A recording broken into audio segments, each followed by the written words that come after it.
Hey, what's up? It is Amy with Amy Reads YA, and get your tea ready because I got some to spill. Today I'm going to be doing the Nope book tag, so, you know, I got a lot to say about things I feel nope about. I'm going to jump right in. Well, before I jump right in, I'm going to let you know, please don't take disrespect to any of the things I say about any books that you may love. There are just a couple that I have a fiery, burning passion, hatred. A fiery, burning, passionate hatred for. There's really only one. But we'll see. The first question is a nope ending. That's question 1 for the record. Nope ending. An ending that left you angry, in denial, or it was just overall a bad ending, left a bad taste in your mouth. That one for me, it could have been a few, but I went with The Death Cure by James Dashner. This is the 3rd book in the Maze Runner trilogy.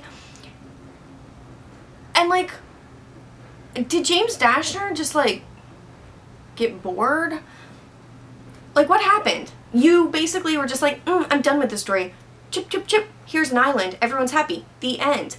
That's not how a story with a disease or whatever that this has. That's not how you end that. What are you thinking, dude? What are you thinking? This left such a bad taste in my mouth that I have tried to read The Kill Order, which is the prequel, but came out after the trilogy. I've been trying to read that shit for like 4 years, and I'm still on like page 60. Because I can't get over the miserable, half-ass ending of this series. That's my nope ending. My nope protagonist is question number 2, and that is a main character that just makes you crazy. I have 2 for this one. I'm going to talk about the one that's not so bad first, and that is Miss Audrey Rose from the Stalking Jack the Ripper series. She just annoys me. I can't explain it. I think my biggest problem is I understand that Carrie Maniscalco, she's writing Audrey the way that you're supposed to write a woman from that time period, right? Reserved, worried about what people think. Sorry, I had to check on Buck. You know, you're worried. Ooh, I'm uncomfortable, y'all. She's worried about what people think. She's worried about her reputation. But at the end of the day, you cut up dead bodies and solve murders, girl. Like, that's weird as shit for a female to do at that point in time. So go ahead and kiss Thomas Cresswell, because if you don't, I will. And I'm kind of surprised that all these other girls in the book have not kissed him yet. Like, somebody's got to be kissing that dude, because he's smooth, and in my mind, he's really hot. So, she annoys me. I do like the books, mostly because I like Thomas Cresswell so much. I like the time period, so I'm in it. I'm definitely going to read Escaping from Houdini, but I roll my eyes on average like 10 times a chapter with Audrey Rose. So, the second book, main character that I hate, I said book, it was a Freudian slip because I hate the book too, is Juliet from the Shatter Me series. I hate the books. I hate the characters. I don't like anyone. There's nobody likable in that goddamn series. I hate the writing style. I read the first one in 2013. I gave it like a 2-star because it was entertaining enough in that I laughed a lot at the horrible metaphors. And the premise was interesting enough to keep me going. I tried to listen to Unravel Me, and I DNF'd somewhere around like 30%, I think. My goal is potentially to try and pick this back up and mark this off in Emoji-a-thon as my give an author a second chance. However, I just fucking hate it. And that's how I feel. I hate Juliet. So there's a main character that drives you crazy. Number 3, a nope series. A series that the ending just kind of ruined it for you, or that you did not finish. Hey guys, we're back again with Shatter Me. I think I just explained everything, so I'm not going to keep going, but just know I hate it. Number 4, a nope ship. A relationship that you did not feel. I mean, Edward and Bella. specifically in New Moon, because that was literally basically called The List of Shitty Things That You Don't Do to a Girlfriend by Edward Cullen. I don't really need to go into details. I think we all know and agree that this is one of the most toxic relationships in literature history. That is until we had the follow-up that was based on these books, also known as 50 Shades of Grey. A nope twist. A plot twist that you just were not feeling. Spoiler, I don't care. There was no reason to fucking kill Triss.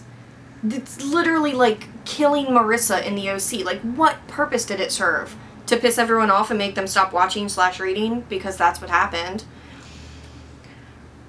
It just was nonsensical to me. And this is Divergent. It's not Allegiant, but this is the only one that the library had, and I read e-copies, so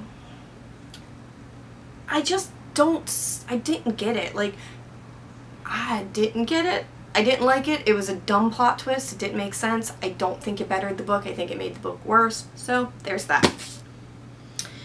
Nope choices. I think we're on like number 6, 7. I don't know. Nope choices. Character decisions that you did not agree with that just made you shake your head.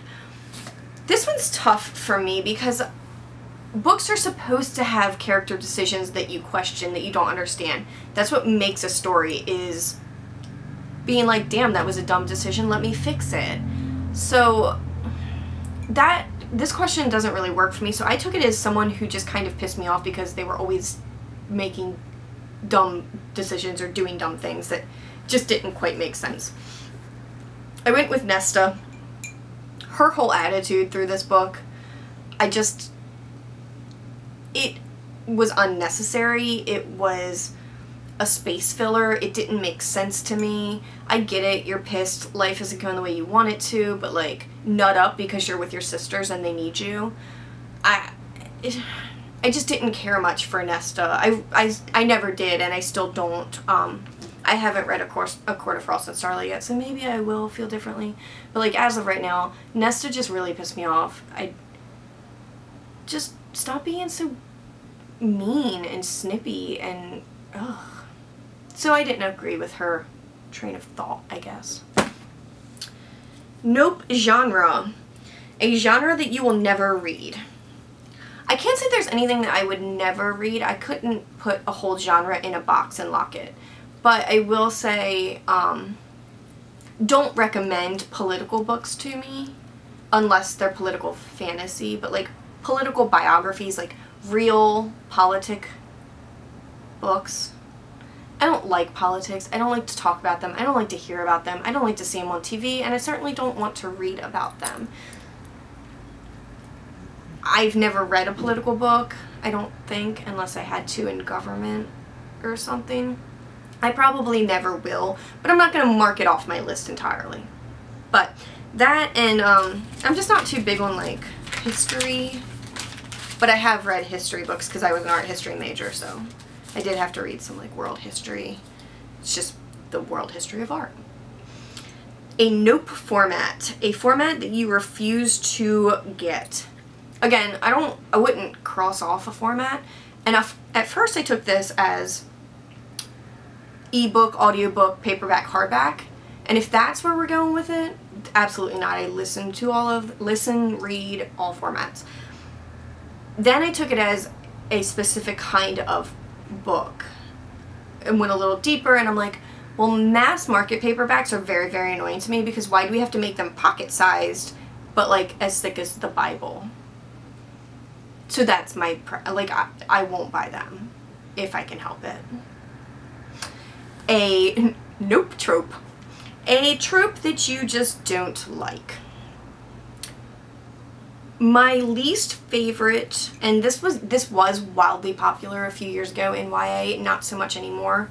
The awkward, clumsy girl who is the guy or the girl that everyone wants and is somehow can't stand on her own 2 feet, but she can like kick the shit out of bad guys. It doesn't make sense. It's not realistic. The other one is that every attractive male character is dark-haired, tanned, and usually has like violet eyes or silver eyes, like unnatural eyes. There are pretty hot gingers in the world. There are pretty hot blonde guys in the world. There's pretty hot bald guys, if that's your thing. It's not really mine. I thought Stone Cold was a babe when I was younger. Oh, and white-haired dudes. Let's not forget about Anderson Cooper. So, if we could move away from everyone being dark-haired and dark and brooding and mystical-eyed, that would be great. A nope recommendation. A book that you wish that people would stop recommending to you. This hasn't been recommended to me specifically, but it's recommended all across the board, and I honestly don't have any desire to ever read it. And that's Children of Blood and Bone by Tomi Adeyemi. I can't read the synopsis without getting bored. I've tried 5 times. I can't do it. I've tried to read it on the physical book. I've tried to read it on Goodreads. I've tried to listen to people talk about this book, and I get bored. It's a very thick book to not be able to make it through the synopsis. So if I can't make it through the synopsis, I'm not going to read this book. That's all. A nope writing style. Like, we don't need to cross things out. We don't need to say, nope, nope, nope, nope. His eyes are so deep, deep, deep blue, blue, blue that I can't help sinking into them. We don't need to say dumb shit like that. Jesus. I'm so unreasonably mad about this book. I understand. Again, leave your hate below if that's how you feel. I mean, it's even on the cover here. They want to find me. Crossed out. I will find them first. Like, oh, it's just like, oh my god, it's like 16-year-old creative writing classes. It's garbage. And another thing that really bothers me is books that are set in the near future but take totally common names for things and twist them to like show it's in the future. Like, I don't know, calling this a ceramic sipper instead of a mug. It was called a mug way back then. It'll be called a mug in the near future, y'all. Like, I can't even come up with like an example, but it's in all kinds of near future books. Like, just shut up.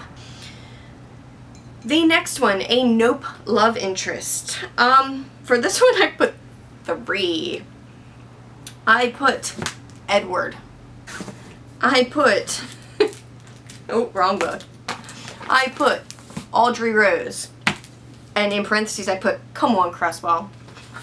And I put Juliet. Like, I've already gone over these. I don't need to keep going through them. A nope book. A book that should have never been written. I don't need to keep saying this, right? Can we just imagine that Shatter Me is the answer to all of these questions? A nope villain. A villain that makes you the most uneasy. I'm going to go with the villains of psychological thrillers. The villains that you don't expect are the scariest kind. I just finished a book called The Leading Edge of Now, which is about a girl figuring out who raped her and coming to terms with that. And that is the scariest villain in the world to me. Someone that you consider, someone who is your family and betrays you, your best friend who turns their back, your boyfriend who beats you. That is the scariest villain in the world to me. I just got real serious here, but like that is terrifying to me. 2 questions left. A nope death. A death that still haunts you. And I will not give spoilers because I want everybody in the world to read this book and throw it and cry uncontrollably the way I did. The Knife of Never Letting Go by Patrick Ness. This is the first book in the Chaos Walking trilogy, which is one of my all-time favorite dystopian trilogies. Again, I'm not going to say what death or explain it farther than that, other than it came out of left field. I had no idea it was going to happen, and when it happened, it absolutely gutted me. And I'm really glad I was in the bathtub when it happened, because I was able to just like sink under the water and cry. So read this book. And the last and final question is, a nope author. An author that you are just giving up on. Believe it or not, it is not Taria Mafi. I'm actually quite interested in reading her other books, specifically her middle grades, to see if they are just as ridiculous. My nope author is actually going to be Renee Adia? I don't know, I'm sorry. This book started out so hard. Like 10 pages in, I was like, damn girl, get it. And then nothing happened. I was so bored. I was so confused. I don't know. I DNF'd probably around 50%. I can't remember. But I have no desire to read any other books by her. I wasn't super interested in reading this one. It just was available on Overdrive from the library, so I downloaded the audio. It didn't work for me. I was so excited. I think because it started out with such a bang and just like fizzled into nothing. I don't know. But yeah, sorry Renee. We're never getting back together. That is all I have. I did not say in the beginning, but this is obviously a very popular book tag. I've seen it several videos. The most recent one is the one I will give the credit to, and that was Steph's Book Nook. So, you know, she didn't tag me, but I'm gonna let y'all know that I saw it from her. I will tag, or I will link her below. I'm not tagging anybody. If you see it and you decide that you want to go on a little rant session, it's the highly therapeutic. I recommend it. Then this tag is for you. Go ahead and do it, and I am excited to see what everyone else wants to sit to you about. If you like my chaos and rants and high blood pressure, then please like, comment, and subscribe. All my social media is down below. Do you think I'm wrong about any of these books? Would you fight me because you love Shatter Me? Let me know, because I really actually do enjoy hearing different perspectives. I'm in a book group on Facebook, and so many people love this book, and, you know, I keep going, are my copies bad? Do I just keep getting, like, first drafts? Like, I don't know. Maybe I'm wrong. Let me know what you think in the comments, if any of these are relatable, if any of these are so totally out of your realm of agreeing. We can agree to disagree. You can give me a thumbs down. This might be one video where I've actually earned a thumbs down, so I'll allow it. That's all I've got, guys. I'll see you next time. Bye.